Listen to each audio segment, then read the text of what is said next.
Luhak Nantigo di Minangkabau.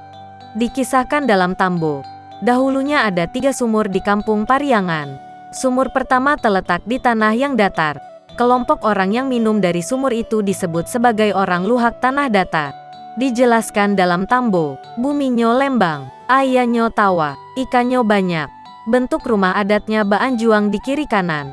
Kelompok pertama ini kemudian migrasi ke daerah-daerah yang kini dikenal sebagai Kabupaten Tanah Datar. Sumur kedua terletak di tanah yang tumbuh tanaman agam, sehingga kelompok warga ini dinamai orang luhak agam. Dijelaskan dalam Tambo, buminyo hangek, ayanyo karwah, ikanyo lia. Bentuk rumah adatnya tanpa anjuang kiri kanan. Kelompok kedua ini kemudian migrasi ke wilayah Kabupaten Agam dan Bukit Tinggi.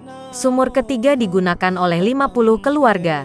Karena itu kelompok ini disebut warga luhak 50. Dijelaskan dalam Tambo, buminya sajuak, ayanyo janiah, ikannya jinak. Bentuk rumahnya berlantai rata seperti luhak agam.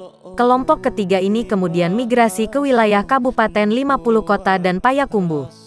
Kalau sanak di Makampuang, Yan lupo follow sanak, tarimo kasih.